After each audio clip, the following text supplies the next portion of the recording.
नमस्कार दोस्तों, स्वागत है आपका बुक ट्यूबर हिंदी पर। कहते हैं कि जिसने खुद को जीत लिया वही सच्चा विजेता होता है। और मैं दिल से सलाम करता हूं उन सभी को जो इस सफर पर हैं, जो अपनी कमजोरियों से लड़ रहे हैं, जो खुद को समझने की कोशिश कर रहे हैं और जो इस शोरगुल भरी दुनिया में अपनी सच्ची आवाज को ढूंढ रहे हैं। ये रास्ता आसान नहीं होता, इसमें न तालियां बजती हैं न मेडल मिलते हैं, लेकिन जो इस सफर पर चलना शुरू करता है वही असल में जिंदगी को जीना शुरू करता है। आज मैं आपको एक कहानी सुनाना चाहता हूं। ये कोई काल्पनिक कथा नहीं है, ये कोई पुरानी किताबों में बंद शब्द नहीं है। ये कहानी है आत्मबोध की, अहंकार की और उस सच की जो हम सबके अंदर कहीं न कहीं छिपा बैठा है। ये कहानी है श्वेतकेतु की। एक ऐसा नाम जिसे सुनकर लगता है कि ये किसी पुरानी संस्कृति का हिस्सा है, लेकिन अगर आप ध्यान से सुने तो इसमें आज का हर युवा खुद को पहचान सकता है। श्वेतकेतु बचपन से ही बेहद तेज था। उसका दिमाग तेजी से चलता था, उसकी याददाश्त गजब की थी और सवालों के जवाब वो ऐसे देता था जैसे उसके पास हर चीज की कुंजी हो। उसके पिता को लगा कि इस बच्चे को जितना जल्दी हो सके ज्ञान की राह पर भेज देना चाहिए, और यहीं से उसका सफर शुरू हुआ। गुरुकुल में दाखिल होने के बाद उसने दिन रात मेहनत की।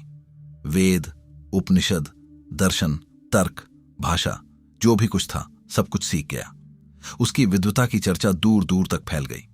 वो जहां जाता लोग उसे सम्मान देते, उसके ज्ञान की तारीफ करते। कुछ ही वर्षों में उसका आत्मविश्वास इतना बढ़ गया कि उसे लगने लगा, अब मैं सब जानता हूं। अब कोई सवाल ऐसा नहीं जो मुझे चौंका सके। अब कोई व्यक्ति ऐसा नहीं जो मुझसे ज्यादा जानता हो। और जब गुरु ने कहा कि तुम्हारी शिक्षा पूरी हो गई है, तो उसके भीतर गर्व का एक तूफान सा उठ खड़ा हुआ। वो घर लौटते वक्त रास्ते में खुद को विजेता मान रहा था, लेकिन घर पहुंचते ही उसकी दुनिया बदल गई। उसके पिता ने उसे देखकर कोई खुशी नहीं जताई, न ही उसकी तारीफ की, न कोई गले लगने की गर्माहट दिखाई। बस एक सवाल पूछा, बेटा, क्या तुमने वो जाना है जिसे जानने के बाद कुछ भी जानना बाकी नहीं रहता? श्वेतकेतु एक पल को चुप रह गया। ये सवाल उसकी किताबों में नहीं था। उसने थोड़ी हिचकिचाहट के साथ जवाब दिया, पिताजी, मैंने तो सब कुछ सीख लिया है, मुझे नहीं लगता कि अब कुछ बचा है। उसके पिता मुस्कुरा दिए, लेकिन वो मुस्कान वो नहीं थी जो आप अपने बच्चे की कामयाबी पर देते हैं।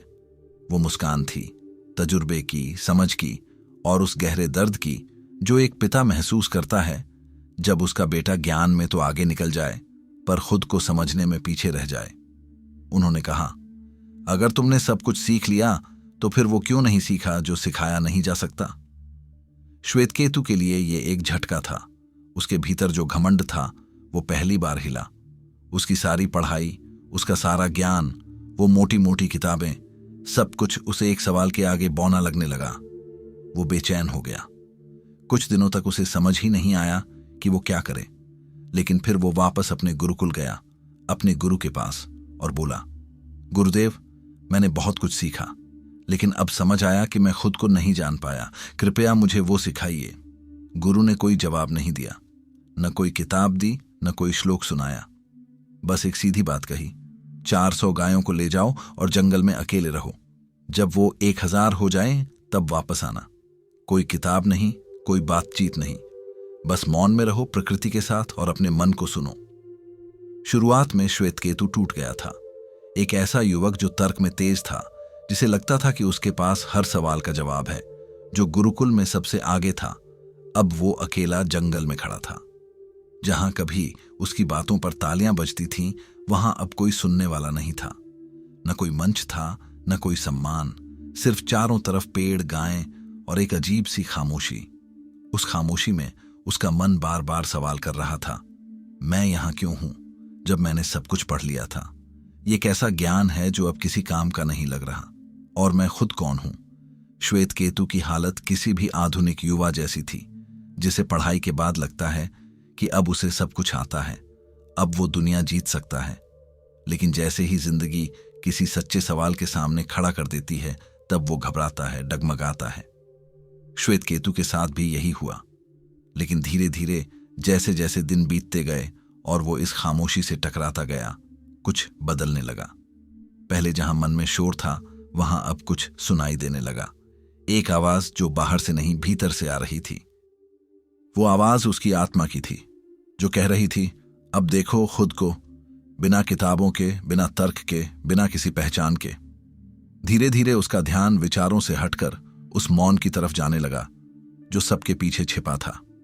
पेड़, पत्ते, गायें, सुबह की हवा, रात की चुप्पी, हर चीज में उसे एक गहराई दिखने लगी। पहले वो ज्ञान शब्दों में ढूंढता था, अब वो अनुभव में जीने लगा था। जब कोई गाय बीमार होती तो वो उसका चेहरा देखकर समझ जाता। जब बारिश आने वाली होती तो पेड़ों की हलचल उसे पहले ही इशारा दे देती। ऐसा लगने लगा जैसे प्रकृति की कोई अदृश्य भाषा उसके भीतर उतर रही हो। और फिर एक दिन ऐसा भी आया जब 400 गायें 1000 हो चुकी थीं। लेकिन उससे भी ज्यादा महत्वपूर्ण बात यह थी कि अब श्वेत केतु बदल चुका था। उसके अंदर कोई घमंड नहीं बचा था। अब वो दिखावे की जरूरत महसूस नहीं करता था।